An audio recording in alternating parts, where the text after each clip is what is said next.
Hello students, how are you all doing? Today we are going to study chapter number 11, Empires of Krishna Devaraya and Akbar on your favorite learning platform, Learn Forward by Feathercam. So let's get started.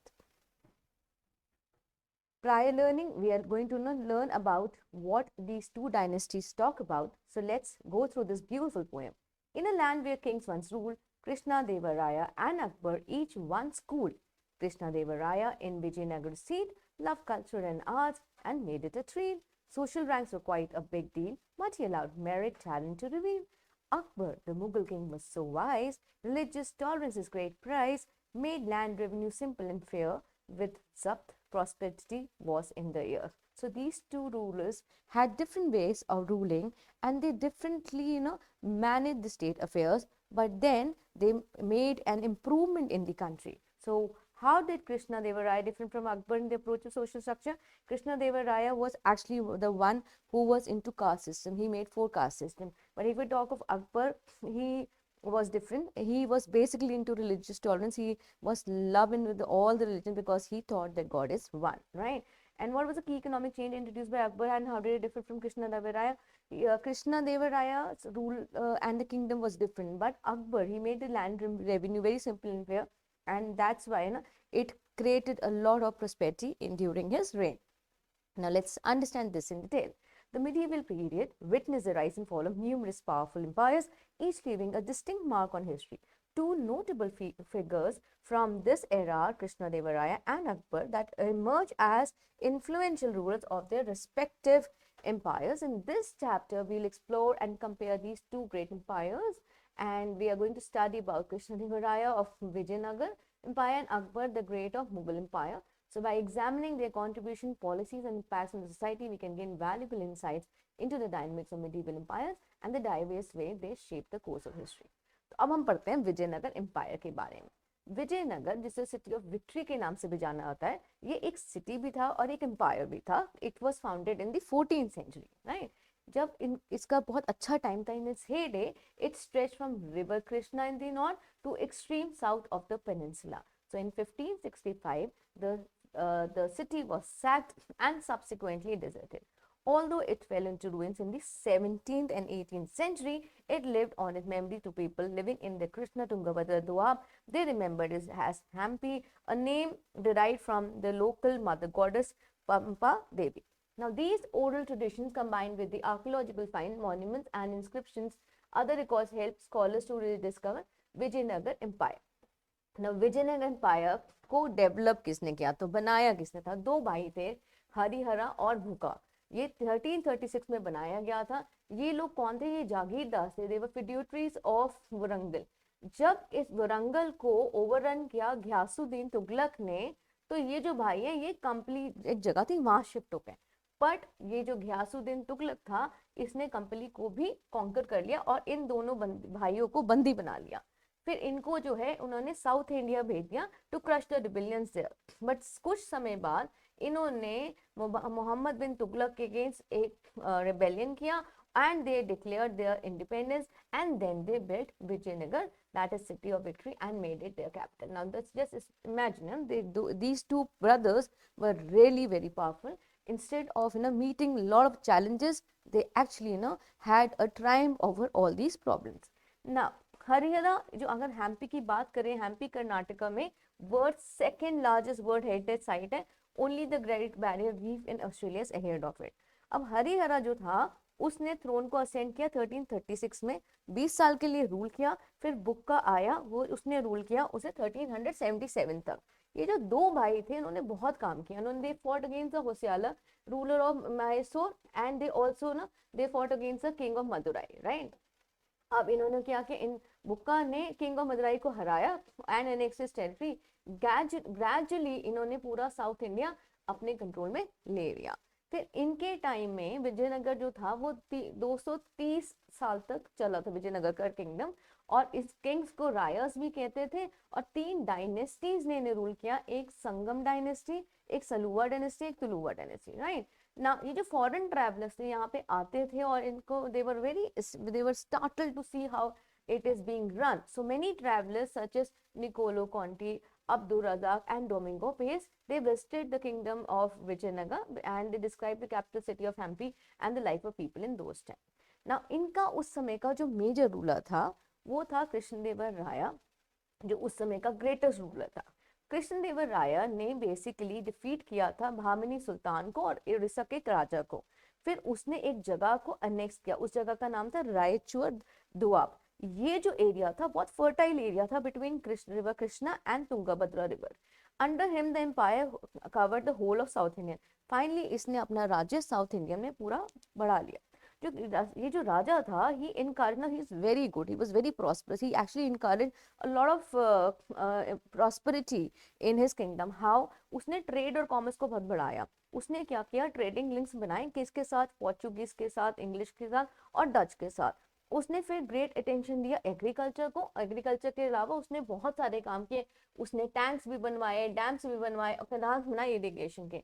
उसके court में 8 poet होते थे, right. वो 8 poet को collectively वो अष्टादिग्गज कहता था। अष्टादिग्गज, अष्टा मतलब 8, अष्टादिग्गज इसका मतलब होता है 8 एलिफेंट्स। उनमें कौन कौन थे, Al Thani, पेदाना, Nandi, तिमाना, मध्यागरी, Malana, दुर्जाति, अयलराजू, रामाभद्रू, Pingali Surana, Rama Raja, भूषंदु and Tenali Rama. ये सारे उसके अष्टदिग्गज जो थे, जो 8 पोएट होते। तो इसका मतलब क्या है, कृष्णदेवा जो था वो उसने सबसे पहले तो भामिनी सुल्तान को और किंग ऑफ उड़ीसा को जो है उसने उनको हरा के रायचूर देवब को एनेक्स किया। उसके बाद उसका पास पूरा साउथ इंडिया आया।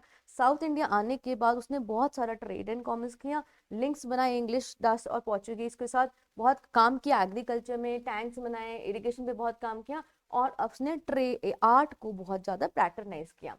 हम्पी जो था, इसके जो रूइंस थे ये 1800 में लाइट में आए। एक इंजीनियर और एक एंटीक्वेरियन था, उसका नाम था कर्नल कॉलिन मैकेंजी। ये जो था ये इंग्लिश ईस्ट इंडिया कंपनी का एम्प्लॉयर था। इसने एक सर्वे किया, फर्स्ट सर्वे मैप बनाया साइट का और बहुत सारी इंफॉर्मेशन जो है इसके बारे में मिली। Much of the initial information he received was based on the memories of priest of Virupaksha temple and shrine of Pampa Devi. Subsequently, from 1856, photographers began to record the monuments, which enabled scholars to study them. As early as 1836, epigraphists began collecting several dozen inscriptions found at this and other temples at Pampi. In an effort to reconstruct the history of the city and the empire, historians collated information from these sources with the accounts of foreign travelers and other literature written in Telugu, Kannada, Tamil and Sanskrit. Hampi जो था वो कहाँ situated था, हम्पी जो एक जगह थी वो बैंक और रिवर तुंगभद्रा सिचुएटेड था कर्नाटका में। ये कैपिटल था विजयनगर एम्पायर का। इसको कैपिटल चूज क्यों किया था, बिकॉज ये जो था जिस रिवर पर सिचुएटेड था वो स्ट्रैटेजिक लोकेशन थी और उसके साथ में यहाँ पे बहुत सारे, it was surround by cliffs on other side. तो एक पर्शियन ट्रैवलर आया, अब अब्दुल रज़ाक, उसने इसको बहुत अच्छे से डिस्क्राइब किया। हम्पी जो था एक इम्पोर्टेंट सेंटर भी था कॉटन और स्पाइस ट्रेड के लिए। 15th और 16th सेंचुरी में यूरोपियन मर्चेंट्स जो है वहां जाते थे और क्या लेके, इन सब में स्पाइस और कॉटन लेके आते थे। Hampi also traded with Persia, Arabia, Burma, China and numerous islands in the Indian Ocean. Traders from faraway lands visited Hampi from time to time to buy and sell goods. Hampi इसके अलावा मतलब trade के लिए तो बहुत फेमस ही था। Trade के अलावा एक वेल फोर्टिफाइड सिटी थी। जो वेल फोर्टिफाइड होगी वहां पे अटैक कम होगा, राइट। उसके अलावा यहाँ पे बहुत सुंदर सुंदर बहुत ब्यूटीफुल टेम्पल्स भी थे। जो रूलर्स थे ना, they use the money from trade to build temple. जो पैसा इनको बहुत सारा इकट्ठा होता था वो टेम्पल्स बनाने में लगाते थे। Archaeologist have found a platform popularly called as Mahanavami Dibba. यहाँ पर जो किंग और उसके फैमिली होते थे, यहाँ से they used to watch dance and musical performance during the Mahanavami festival, right? Can we see this Manavi Dibba? After the battle of Talikota, Hampi fell into decline. तो हम्पी का डिक्लाइन कब आया, जब बैटल हुई तलीकोटा की तो ये डिक्लाइन आ गया। Trade continued but the town loss its importance. Now let's study the state politics. Administration, तो कृष्णदेवराय के टाइम एडमिनिस्ट्रेशन क्या था, सबसे बड़ी अथॉरिटी होती थी राजा, किंग। उसको उसको हेल्प करते थे, असिस्ट करते थे काउंसिल ऑफ मिनिस्टर। एम्पायर को उन्होंने डिवाइड किया था मंडलम्स में, प्रोविंसेस में। हर एक मंडलम को हेड करता था गवर्नर। फिर नाडूस विच इज डिस्ट्रिक्ट एंड स्थल which is sub district and ग्रामस which is villages. Local self government एक कैरेक्टरिस्टिक होती थी चोला एडमिनिस्ट्रेशन की। Decade during this period village administration became feudal nature. Administrative post also became hereditary, so increasingly the king became dependent on feudal lords. तो यहाँ पे कैसा राजा था, administration क्या था, जो राजा था वो फ्यूडल लॉज पर डिपेंडेंट था। राजा ना, जो किंग कृष्णदेवराय जो था, ये बहुत जस्टिस में बिलीव करता था। तो ये जो था, इसका फोकस था जस्टिस पर और वेलफेयर, उसके सब्जेक्ट का वेलफेयर हो। And he used to promote fair and good treatment of all the citizen regarding of the social standing, चाहे वो गरीब है अमीर है, उनका जो ट्रीटमेंट था उसमें भेदभाव नहीं था। The king implemented policies that aim to uplift the marginalized sections of society. Welfare measures were introduced to ensure the well-being of the people, especially during times of drought or famine. तो ये काम बहुत important था इसके time पे। ये बहुत बहुत सगैशियस, बहुत वाइज रूलर था, बिकॉज ये बिलीव करता था लोगों के वेलफेयर में, और स्पेशली कभी भी कोई क्राइसिस सिचुएशन आती थी तो उसमें ये बहुत कंट्रीब्यूट करता था, बहुत हेल्प करता था लोगों को उस चीज से बाहर आने में, बिकॉज उस टाइम फैमिन्स वगैरह बड़े कॉमन होते थे। Now system of revenue collection, Vijayanagar empire जो है एक सिस्टमैटिक रेवेन्यू कलेक्शन पे डिपेंड था, टैक्सेशन सिस्टम था। लैंड रेवेन्यू एक सिग्निफिकेंट सोर्स ऑफ इनकम होता था, और टैक्स कलेक्ट किया जाता था एग्रीकल्चर प्रोड्यूस से। ये जो एम्पायर था, इसने ट्रेड और इनकरेज किया और टैक्सेस लगाए गुड्स पर जो ट्रांसपोर्ट हो रहे थे इंपोर्ट से। तो रेवेन्यू जहाँ से जनरेट होता था, ये एडमिनिस्ट्रेशन को सपोर्ट करता था, इंफ्रास्ट्रक्चर को सपोर्ट करता था, और आर्ट और कल्चर को पैटर्नेज भी करते थे, और इससे लोग मंदिर भी बनाते थे बहुत सारे, राइट।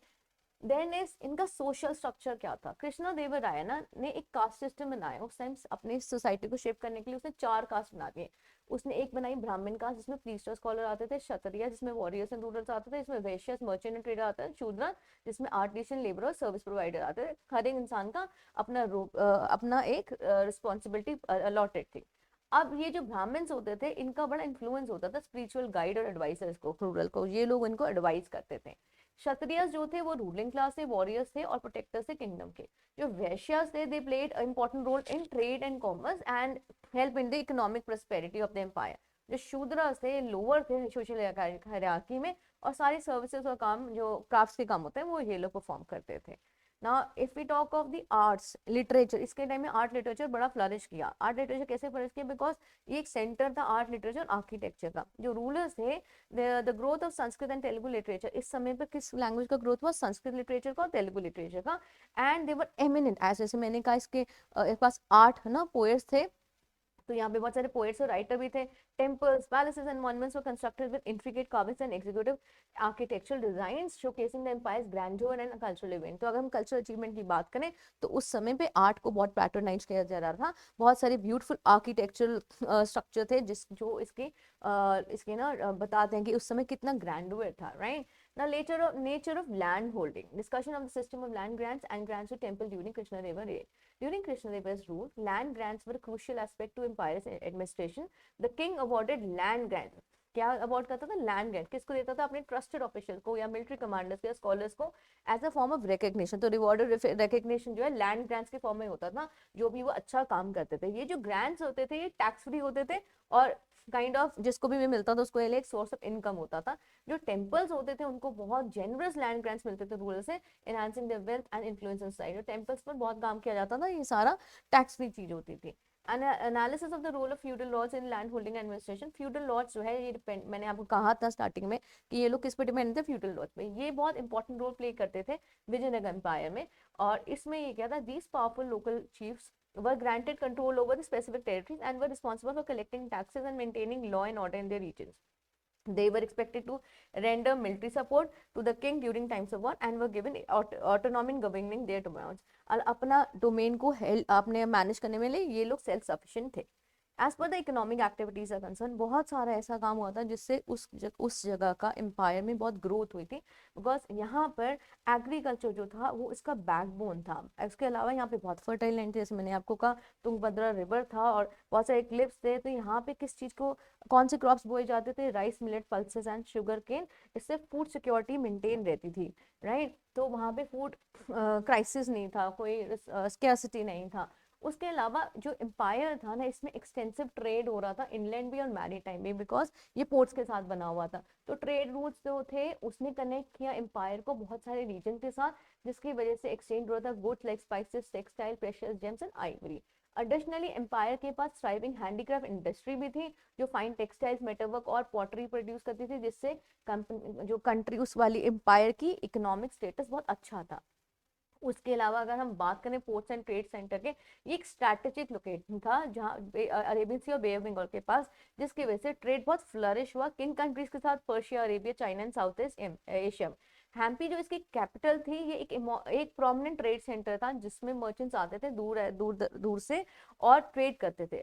इनके जो प्रॉस्परस पोर्ट्स थे वो गोवा, मैंगलोर एंड कोझिकोड ये थे। ये मैरीटाइम ट्रेड को फॉरवर्ड करते थे और एक एम्पायर की इकोनॉमिक ग्रोथ को हेल्प करते थे फ्लरिश करने में। Now this was all about this. Now how did this empire come to an end?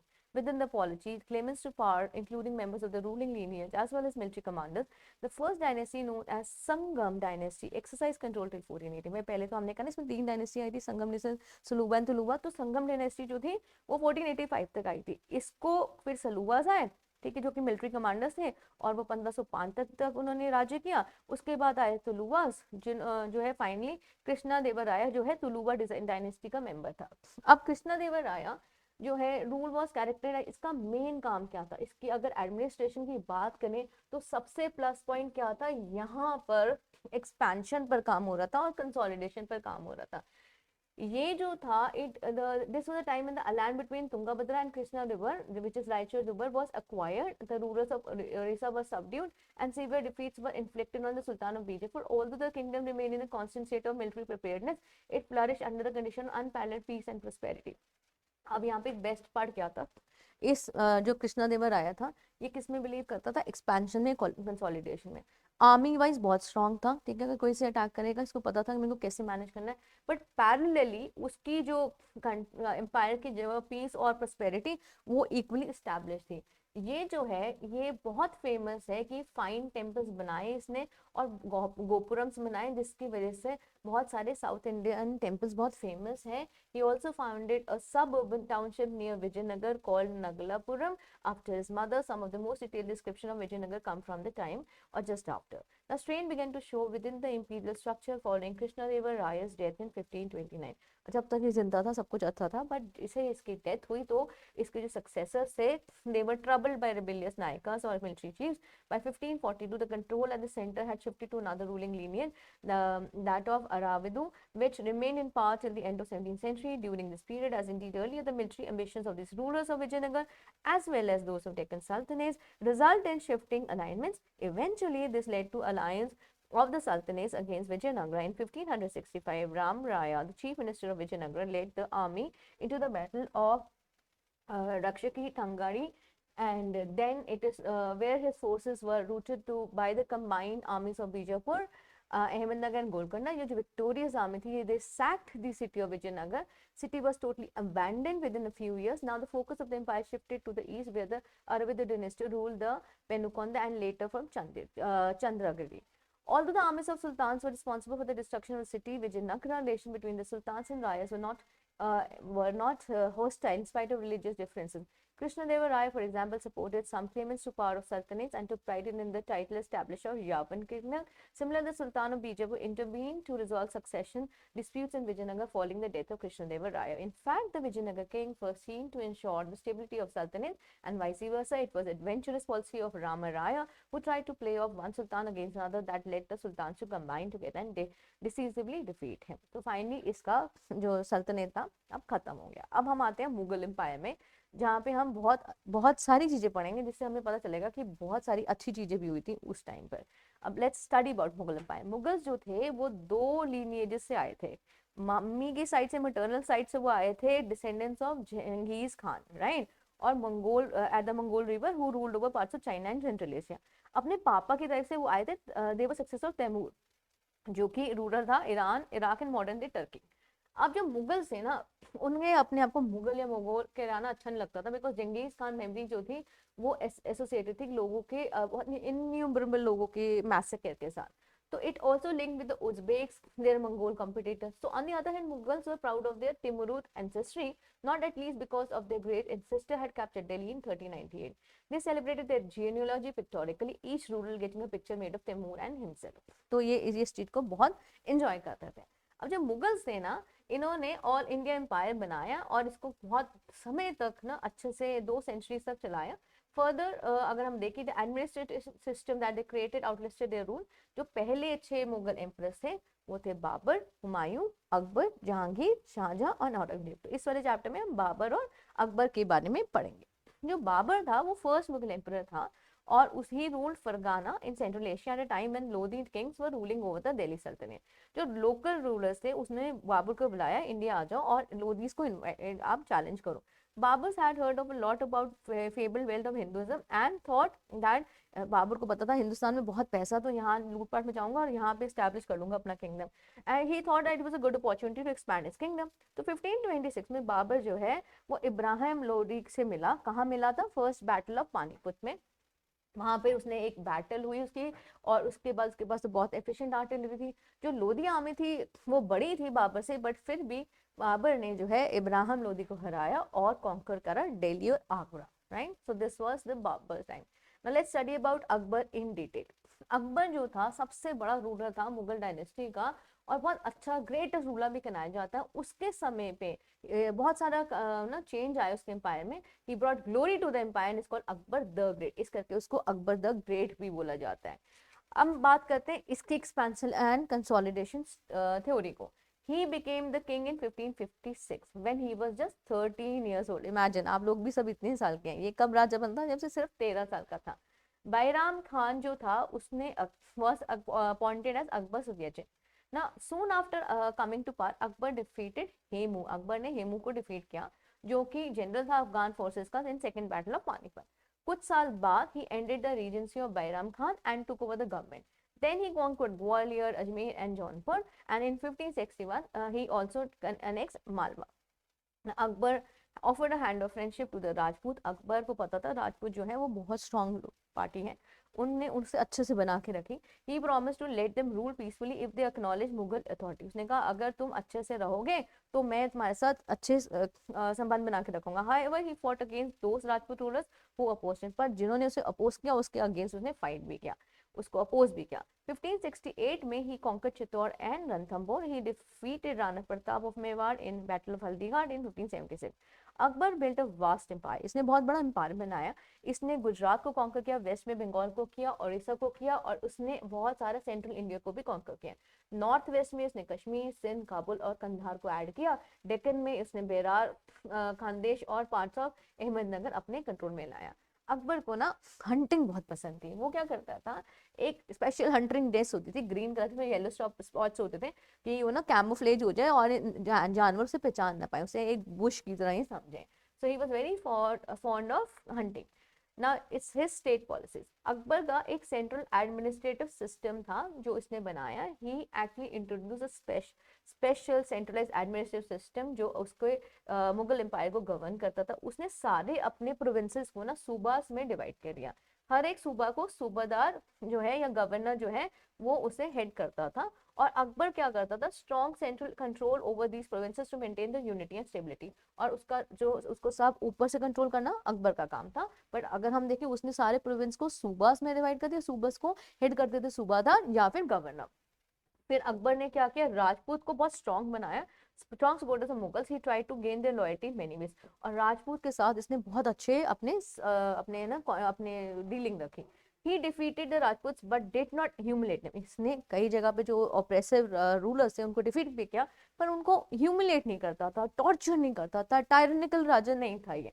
He treated them very honourably, उनको बहुत ऑनर के साथ ट्रीट करता था। He allowed most Rajput range to continue ruling over the territories and did not interfere in the internal matters. उनके internal matter में बिल्कुल नहीं घुसता था।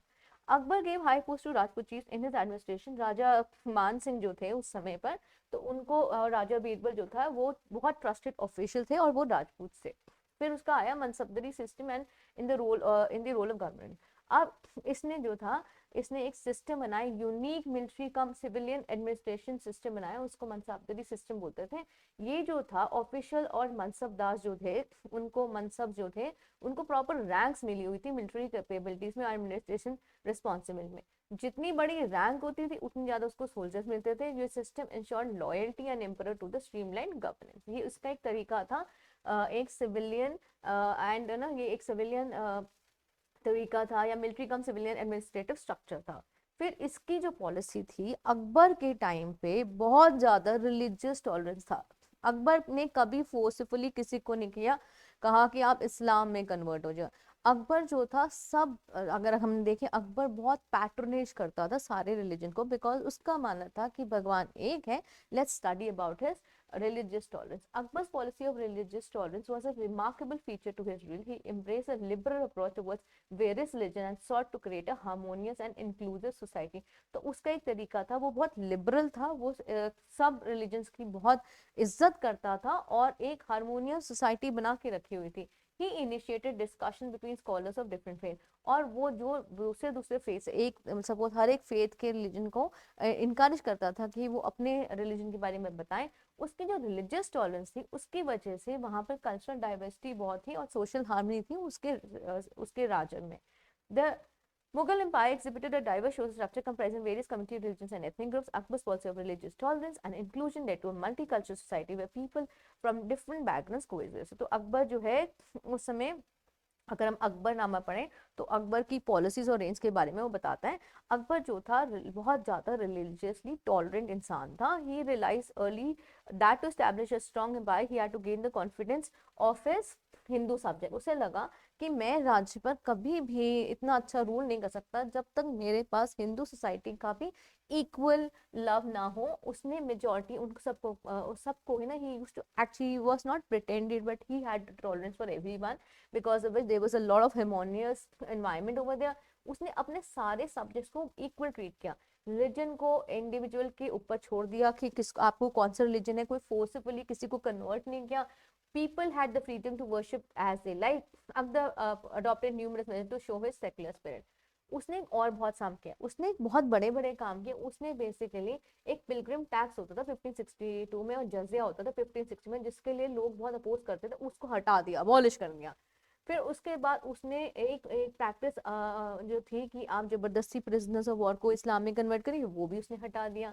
ठीक है. फिर उसने क्या किया, he allowed and sometimes even encourage the Hindus to build temples. He also gave grants to many temples. उसने सिर्फ वो हेल्प करता था, अगर हिंदूज को ग्रांट चाहिए होती ना टेंपल बनाने के लिए तो उनको ग्रांट्स भी दे देता था. He participated in Hindu festivals such as Holi, Diwali and Rakshabandhan. He got the holy books of Hindus translated into Persian. तो उसने बहुत सारे ऐसे काम किए जिसमें वो उसने सिर्फ अपने धर्म का प्रचार नहीं किया, दूसरे धर्म को भी बहुत ज्यादा इंपॉर्टेंस दी ना. इबादत खाना एक बहुत इंटरेस्टिंग चीज है जो अब हम पढ़ेंगे. इबादत खाना जो कि हॉल ऑफ वर्शिप कहलाता था, वो एक ऐसी जगह थी जहाँ पे डिबेट्स और डिस्कशंस होते थे रिलीजियस टीचर्स और स्कॉलर्स के. राइट. सो ताहुद इलाही और Din Ilahi, after interacting with people of different religions for many, बहुत सारे रिलीजन से इंटरेक्ट करके अकबर ने कंक्लूड किया कि जो सारे रिलीजन हैं वो एक ही मैसेज देते हैं, love, respect and peace का. He felt that if the common ideals of all religion could be combined to form a new creed, the people of this empire would benefit from it. तो उसने कोई नया religion नहीं बनाया, पर उसने एक बात बताई, उसने सजेस्ट किया एक रिलीजियस बात जिसे दीन इलाही भी कहा जाता था या डिवाइन मोनोथिज्म. ये इसका मतलब था एक भगवान है, एक भगवान एक है, आप किसी भी तरीके से उसे पूजा करो. He also declared himself as a spiritual guide of his subject. उसने अपने आप को डिक्लेयर किया एक स्पिरिचुअल गाइड. दीन इलाही एक रिलीजन नहीं था, एक तरीका था इस ऐसा मानने के लिए कि भगवान एक है. This is what Abul Fazl wrote about Deen Ilahi in the Ane Akbari. Those who wanted to join this order and those whom the emperor approved were admitted on a Sunday. The members of this order greeted each other with Allah Akbar, God is great. Each member hosted a dinner on his birthday and gave up eating meat, especially in the month of birth. तो क्या होता था इस meeting में, Sunday को होती थी meeting. अब आपका पहला तरीका क्या था, तो अल्लाह अकबर कह के एक विश होता था जिससे आप ग्रीट करते थे एक दूसरे को. उसके बाद जो मेंबर्स होते थे ना, वो अपने बर्थडे पे एक डिनर जो है होस्ट करते थे और उस महीने में, उस पूरे महीने में वो मीट नहीं खाते थे. They were no priest, no place of worship and no. तो इसने क्या किया, सारे प्रीस्ट को, प्लेसेस ऑफ वर्शिप और रिचुअल्स को खत्म कर दिया. Aine Akbari is a part of Akbarnama. It is a chronicle of Akbar Kaur, originally written in Persian. It is the administrative manual and a historical account documenting the emperor's reign. Sheikh Elahibadi Faiz Sirhindi Akbarnama is yet another important source of this period. However, Sirhindi has borrowed much of his content from Abul Fazl's Akbarnama. Deen Ilahi was a very simple path. It encouraged belief in one God. The practice of worshipping the sun, fire, and other sources of light was an important element. Through it, Akbar was discouraged. Though it, Akbar also discouraged the killing of animals. अगर हम देखें दीन इलाही में उसने क्या किया था, खुद तो उसने उसको रियलाइज हुआ कि हमें जानवरों को नहीं मारना चाहिए. और सती सिस्टम को खत्म कर दिया। सुए कुल जो कि यूनिवर्सल पीस और peace with all was another important principle. Akbar's Deen-e-Ilahi was aimed at achieving peace, tolerance, and unity in the country of diverse religion. Some historians say that Deen-e-Ilahi was a very similar to Ashoka's policy of Dhamma. हमने Ashoka policy पढ़ा था जब अशोका ने Kalinga war जब करी थी, तो उसके अंदर एक रिमोर्स आया था, उसने धर्मा धम्मा स्टार्ट किया था। ऐसे ये भी उसी के इक्विवेलेंट ही था। जो दीन-ए इलाही था ना, वो कोई रिलीजन नहीं था, वो बेसिकली उसमें ना तो कोई रिचुअल थे, ना कोई सेक्रेट बुक्स थी, ना कोई प्लेसेस ऑफ वर्शिप, ना प्रीस्ट थे। ये बस एक कोड था मॉरल कंडक्ट का। बहुत कुछ लोगों ने इसको एक्सेप्ट किया। Raja Birbal was one of them who did, others such as Raja Ram Man Singh openly disapproved of it. Akbar never forced anyone to follow it. वो अकबर ने किसी को प्रेशराइज नहीं किया। दीन इलाही फेड हुआ जब अकबर की डेथ हो गई, बट ये जो सेक्युलर आइडियाज है उसके ना they were followed by his sons also. ना नेचर ऑफ लैंड होल्डिंग, उस समय इसने कैसे ना अपने राज्य को एडमिनिस्ट्रेट किया। अकबर ने इम्प्लीमेंट किया एक सेंट्रलाइज लैंड रेवेन्यू सिस्टम, जिसको वो तोदरमल बंदोबस्त कहता था। ठीक है, अब ये जो था सिस्टम, इसमें एम्पायर के लैंड को मेजर किया जाता था और एक स्टैंडर्डाइज असेसमेंट होती थी लैंड की प्रोडक्टिविटी के। उसके बाद एक फिक्स परसेंटेज जो एग्रीकल्चर प्रोड्यूस का था, जैसे जनरली 1/3 जो टोटल यील्ड होता था, उसको एज लैंड रेवेन्यू कलेक्ट करते थे। ये जो सिस्टम था बहुत फेयर और एफिशिएंट रेवेन्यू सिलेक्शन प्रोसेस था। This is very very important, right. क्या था उसका रेवेन्यू सिस्टम, पैसा कहाँ से आता था, उसका एक सिस्टम था तोदरमल बंदोबस्त। Under this system the empire land was measured and a standardized assessment was done of its productivity, and a total of 1/3 of the total yield was collected as land revenue. Now there were zamindars also, jagirdars also in his team. So in the Mughal administrative structure, zamindars and jagirdar they played a vital role in managing the land and revenue collection. ये जो काम करते थे, land का revenue देखते थे और land देखते थे, रेवेन्यू कलेक्शन देते थे। ये लोकल रेवेन्यू ऑफिसर्स थे जिन्होंने टैक्सेस को कंट्रोल कर रखा था सब पीजेंट से। तो they had the responsibility of insuring proper cultivation of land. इनका काम क्या था, लैंड का प्रॉपर कल्टिवेशन हो, वेलबींग हो पीजेंट का, जगीरदार का, and they were granted revenue, उनको कुछ जगीर्स मिले, and they were responsible for collecting revenue from specific territories. They were also expected to maintain law and order in their region. So इनको बोला गया था कि आप लॉ एंड ऑर्डर को भी मेंटेन करके रखें। तो अकबर के टाइम में इकोनॉमिक एक्टिविटीज कैसे थी, इकोनॉमी बहुत फ्लरिश की कैसे। Under Akbar's rule the Mughal empire experience a period of economic prosperity. The empire's vast territory facilitated internal and trade and commerce which helped in economic growth. Akbar ने he promoted a favourable environment for maintaining law and order and providing protection to merchants and traders. तो यहाँ पे इस बात में कोई struggle नहीं था। Empire was engage in active trade with neighbouring regions and foreign countries, exchanging goods like textiles, spices, silk and precious metals. Now इसका जो सिस्टम था, मनसबदरी सिस्टम, वो जो था उसने अकबर ने जो इंट्रोड्यूस किया था, इसका बहुत इम्पैक्ट था इसकी इकोनॉमी में। जो सिस्टम था हिरार्किकल स्ट्रक्चर था, including military ranks to official based on their military skills and administrative responsibilities. In return for their services, officials were granted land assignment, जिसे जगीर्स भी कहते थे, from which they received revenue. This system ensured loyalty and nobility to the emperor, while also providing them with the source of income. तो लोगों को एक इसको loyal team मिली थी और लोगों को एक सोर्स ऑफ इनकम भी मिल रहा था। ये जो स्टेबिलिटी थी, एफिशिएंसी थी, इसके वजह से जो है इकोनॉमिक स्टेबिलिटी बहुत समय तक रही। In this comparative analysis we explore, तो अगर हम बात करें दोनों राज्य में, हमने कृष्णदेवराय के बारे में पढ़ा और अकबर के बारे में पढ़ा, हमने देखा कि इनकी जो पॉलिसी थी अलग अलग थी, सोशल स्ट्रक्चर भी अलग था, लैंड होल्डिंग भी अलग था, इकोनॉमिक एक्टिविटी भी अलग थी। तो हम इसी को है ना, लेट्स रिवाइज। जो कृष्णदेवा विजयनगर एम्पायर था, उसका वेल ऑर्गेनाइज एडमिनिस्ट्रेशन था, वो जस्टिस को एम्फेसाइज करता था, वेलफेयर को एम्फेसाइज करता था। उसने कास्ट सिस्टम लाया था जिसमें जिससे के थ्रू और बहुत सिग्निफिकेंट रोल प्ले किया सोसाइटी में। आर्ट्स एंड आर्किटेक्चर बहुत फ्लरिश हुआ, एंड ही बेसिकली ना he help in the thriving of economy, and he was basically dealing in agriculture, trade and handicrafts. They were port and trade centers for prosperity. On the other hand, if we talk about Akbar empire demonstrated a centralized administration system. ये centralise हो गया था, यहाँ पे organise था पर यहाँ पे सेंट्रलाइज था। और ये रिलीजियस टॉलरेंस, ये बहुत इंपॉर्टेंट है कि अकबर किस में बिलीव करता था, रिलीजियस टॉलरेंस में बिलीव करता था। Various communities coexisted with the mansabdari system, shaping governance, trade and commerce flourish, contributing the empire's flourishing economy.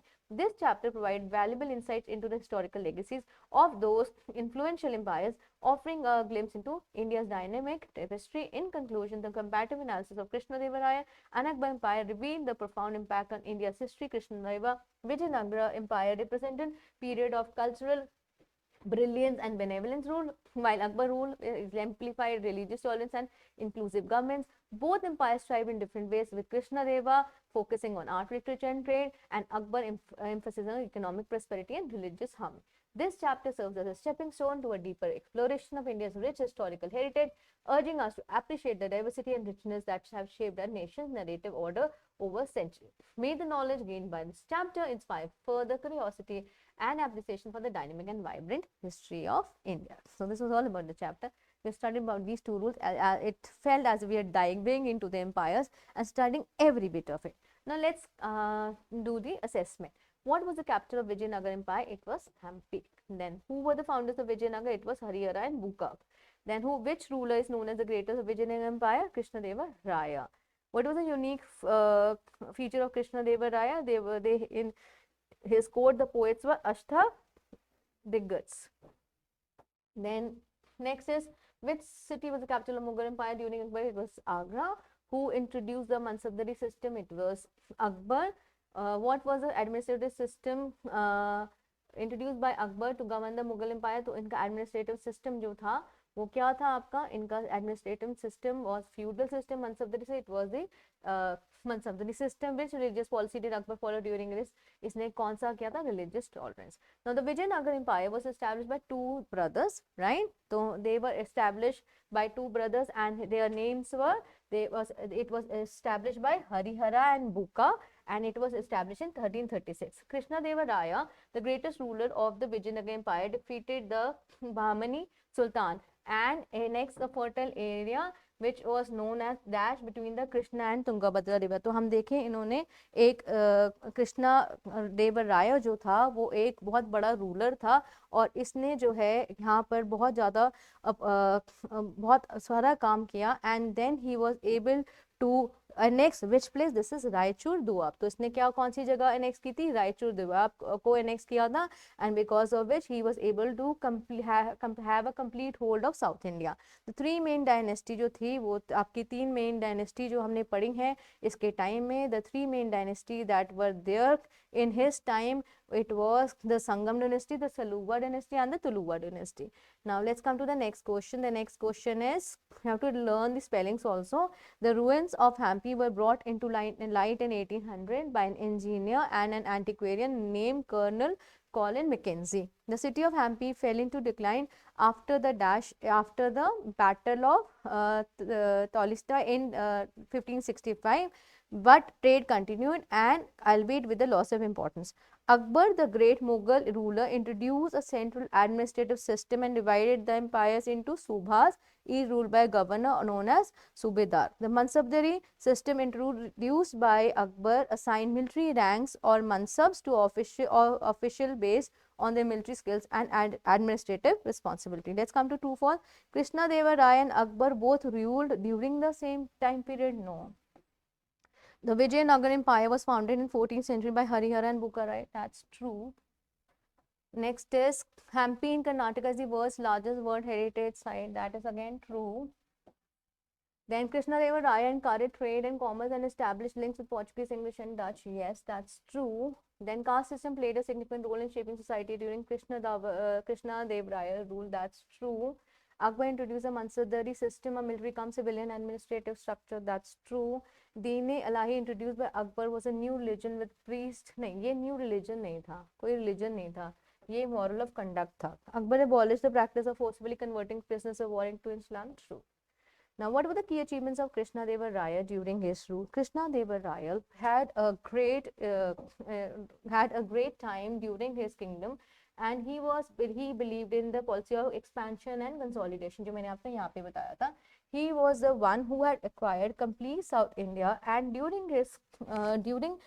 when Krishnadeva Raya was leading this period, this era had a great time because they developed ports and centers, the economy flourished.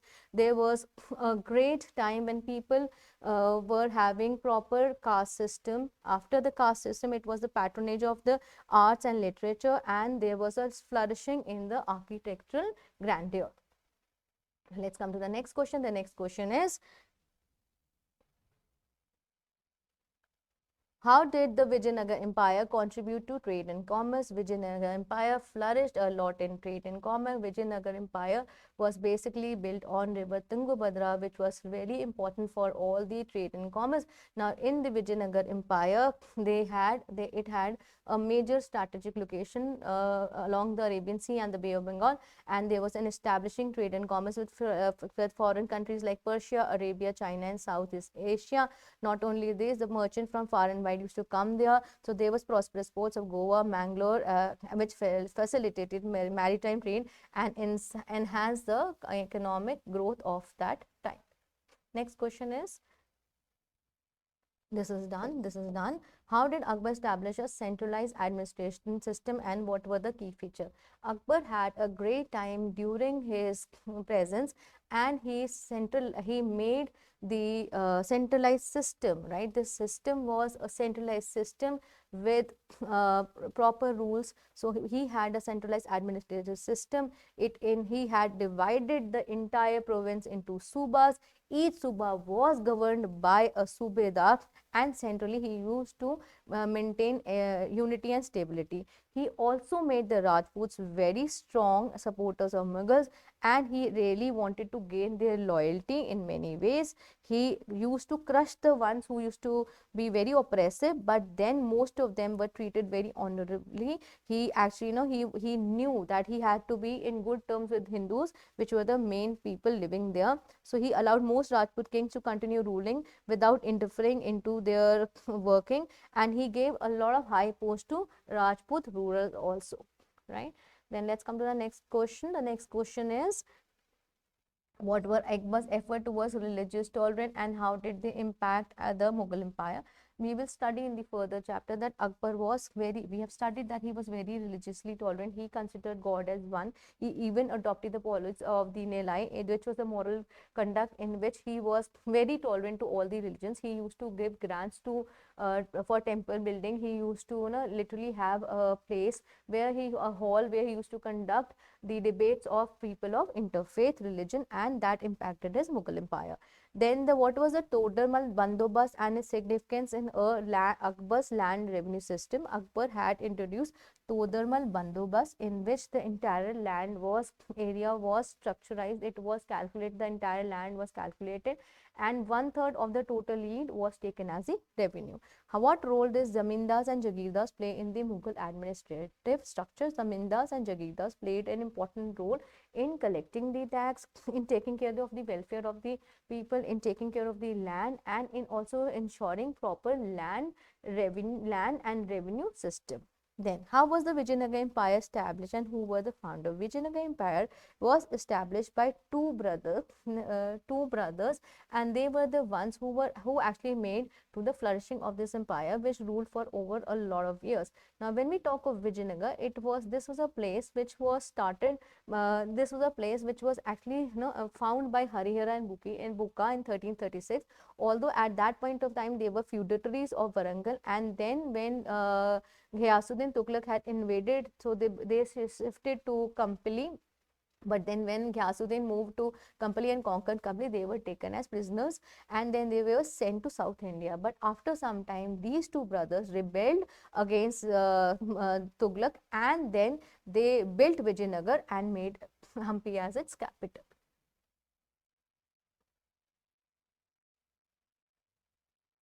Now, let's come to the next question. The next question is, describe the geographical extent of Vijayanagar Empire during its heyday. Vijayanagar jo empire tha, it had a great extent. It extended from north to south. So when it had its heyday, it stretched from the river Krishna in the north to extreme south of the peninsula. So it extended from north to south. Now, what role did Harihara and Bukka play in the foundation of Vijayanagar? Harihara and Bukka had a great role to play in the foundation of Vijayanagar. They were the ones who had a lot of problems and they had to face a lot of challenges when Tughlaq attacked them, but they converted these opportunities they converted these problems into opportunities, and then they finally succeeded in having a rule over Vijayanagar.